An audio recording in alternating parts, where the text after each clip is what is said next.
آپ صرف اللہ کا بندہ بننا چاہتے ہیں 3 مقابلے کرنے پڑیں گے. سب سے پہلے کس سے مقابلہ کرنا ہوگا؟ اپنے نفس سے.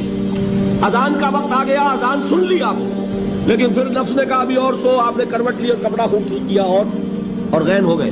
اگر آپ اس نفس کے تقاضے کو اس وقت رد کر سکتے, طاقت آپ میں اتنی ہوتی, تو آپ کھڑے ہوتے مسجد کی طرف جاتے. گویا کہ بندگی رب کے لیے سب سے پہلا جہاد کس سے کرنا ہوگا؟ نفس. اچھا, نفس اکیلا نہیں ہے, اس کے پیچھے ایک بہت بڑا بدماش ہے, وہ شیطان لعین. وہ اسے اکساتا رہتا ہے, پھونکے مارتا ہے. الذی یوسوس فی صدور الناس, اشتعال پیدا کرتا ہے, پٹیاں پڑھاتا ہے, برائی کو مزین کرتا ہے, بے حیائی کو فیشن کا نام دیتا ہے, ناچ گانے کو وہ کلچر کا نام دیتا ہے. یہ سارا کچھ کر رہا ہے. تو اگر شیطان سے مقابلہ نہیں کر سکیں گے تو اللہ کی بندگی کر سکیں گے. تیسری چیز, معاشرہ بگڑا ہوا ہے, بگڑے ہوئے معاشرے کا ایک دباؤ ہے آپ پر.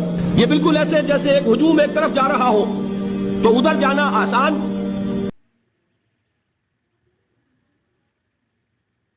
جس نے توبہ کی اور ایمان لایا اور اچھے کام کیے تو ایسے لوگوں کے گناہوں کو اللہ نیکیوں سے بدل دے گا, اور اللہ تو بخشنے والا ہے, مہربان ہے.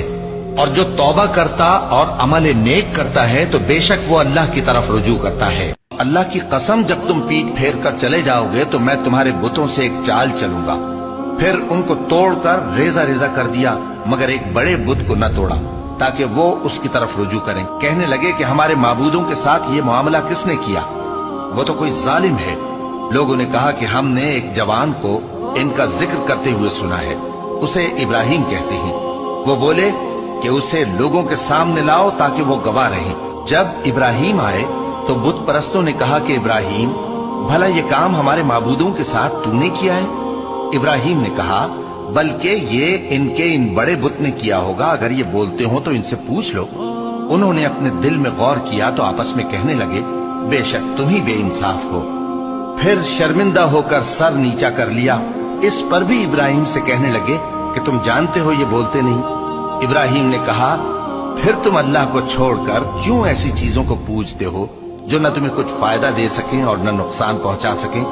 تف ہے تم پر اور جن کو تم اللہ کے سوا پوجتے ہو ان پر.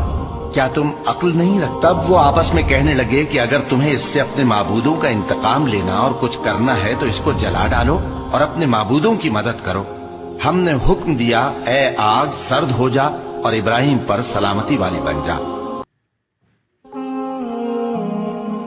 جیسا کہ پہلے میں ویڈیو بناتا ہوتا تھا دوباروں کے بارے, تو آپ لوگ دیکھتے نہیں ہوتے تھے کہ دوبار کی ویڈیو.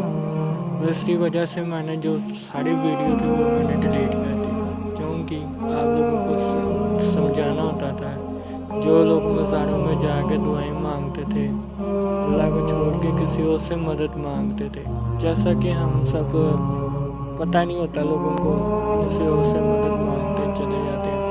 انڈیا کا رواج رکھا ہوتا ہے جیسا کہ انہوں نے ہندوؤں کی طرح لوگوں سے مانگنا, بزرگوں سے مانگنا, اور کہتے رہنا کہ لوگوں کو بھی بتاتے رہنا کہ آپ لوگ بھی یہ کام کیا کریں, بزرگوں سے مانگا کریں, اللہ کو ٹریک چھوڑ کے کسی اور سے مانگا کریں.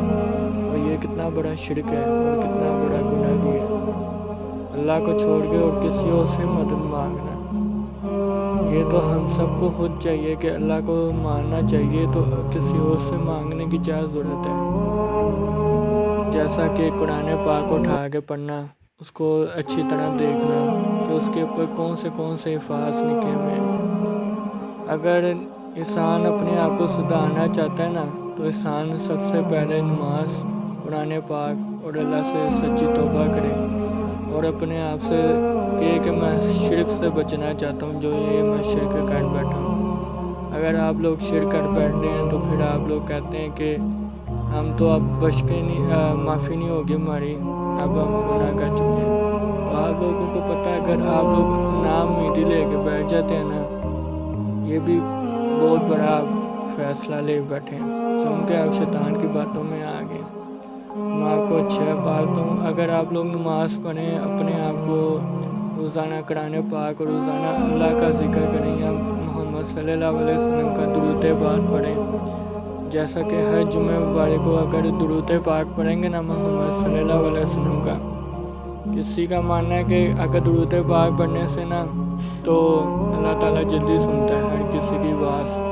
کہ وہ مجھے پکار ہے جلدی سے میں اس کی بات سنوں، وہ مجھ سے مانگ رہا ہے۔ جیسا کہ آپ کو پتہ ہے اگر اللہ سے اگر نامدی رکھ لیں، کسی اور سے مدد مانگیں، یہ بھی اللہ تعالیٰ کو کتنا ناپسند ہے۔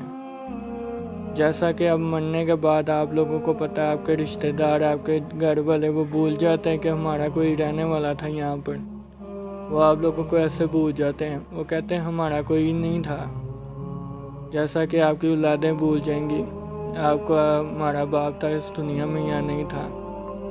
اکثر لوگ ایسے ہی ہوتے ہیں جو لوگ اپنے ماں باپ کو بھول جاتے ہیں جب وہ مر جاتے ہیں۔ تو انشاءاللہ میں اگلی ویڈیو میں اگر ملوں گا تو ضرور بتاؤں گا۔ آپ لوگ مجھے لائک اور بیل کی گھنٹی کو ضرور دبانا مت بھولنا، لائک کر دینا اور بیل کی گھنٹی کو دبا دینا۔ اگلے سال پھر ملیں گے۔ آج کی ویڈیو بس اتنی تھی، ٹھیک ہے نا؟ انشاءاللہ پھر اگلے ویڈیو میں ملیں گے۔ اللہ حافظ۔